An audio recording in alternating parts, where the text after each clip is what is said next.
Rebecca Kadaga, Honorable, Yaro Nyiglok, Makaro, Malupe Kitele, Matek Ikingi Karaman, Mawajati Kamaling ni, and Latin Mamatiri, Bapurdonya Donya Party NRM, Birmaga Dekaken, Petuero, Telu N,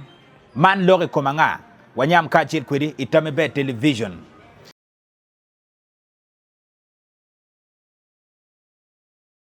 Gamlo kubertie keyboard speaker me parliament me Uganda Anet Anita Mong kunwaji ni Rebecca Kadaga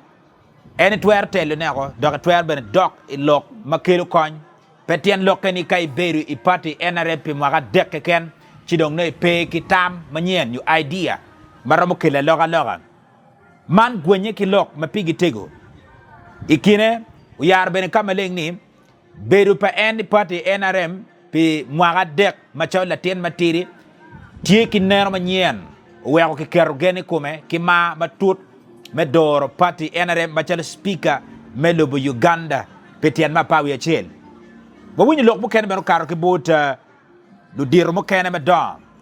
ikare me retreat pa party NRM moti me ki chankwanji matie ka oye gikine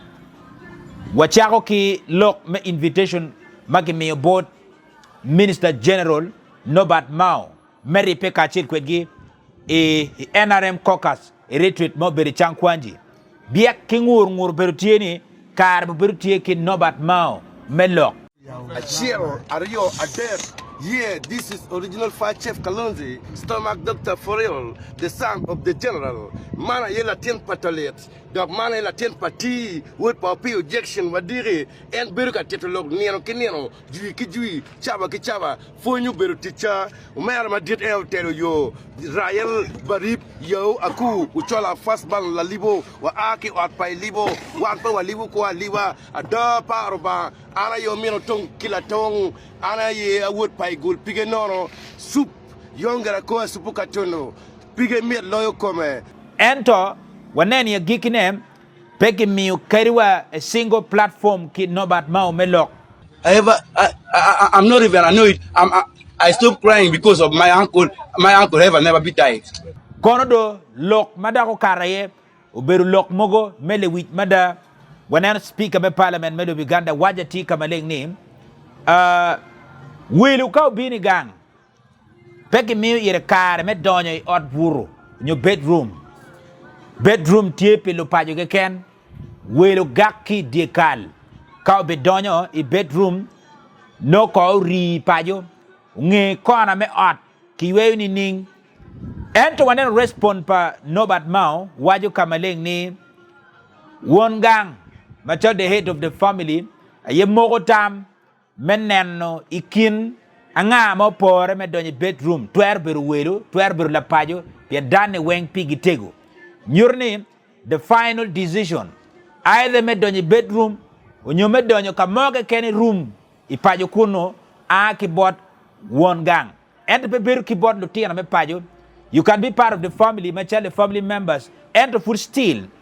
twer me lok me giki a keyboard one gang kili wala gam me lokini tian lok man min wala gam ningo ngur ki lok bukel matika karo makwago tele matek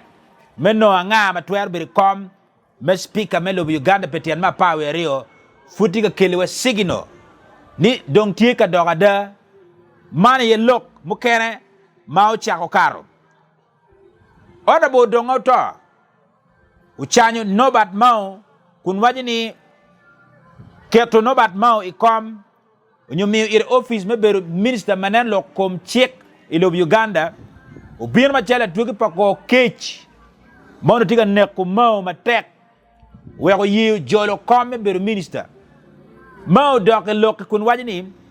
any beru mwaga makaro a chel kolo mono office empty la boy ngat mo ke ken kado nge chuchot imogo tam mene ni jolo kom me beru minister manen lo kom check ilo Uganda eni penyurni uno endo ke tiki kech mada unyo chan tiga yelle dana ma kech nego no pe beru maga chiel dana ma kech nego no pe ri kori ma eni ri kep ma eni ri kwere ni Nobat Mao uneno ni ikare mo pore aye jamiti me kwere dok pire tega de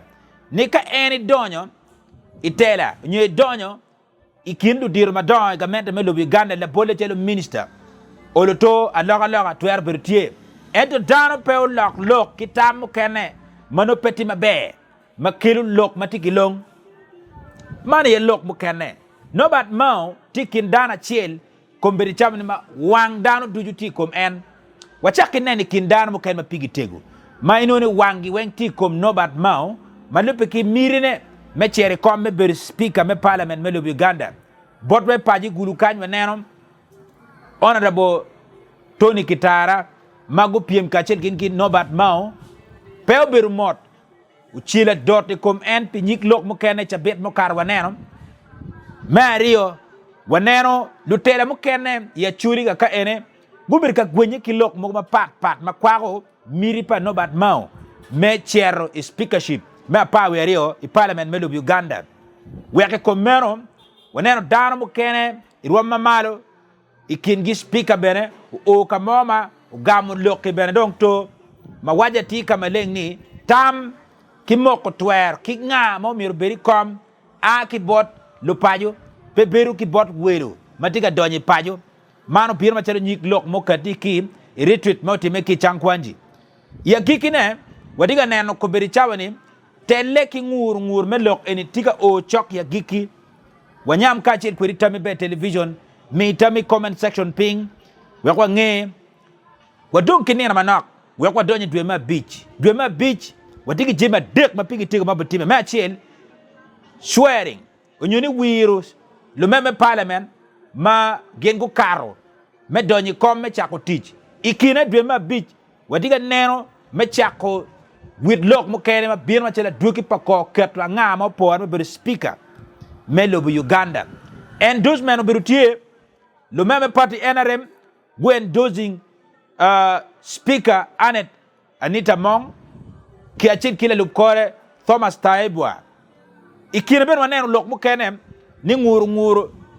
la dit lobo president Yoweri Museveni kagota when dosing speaker zario ni tuju meberutie memete kitela gi ento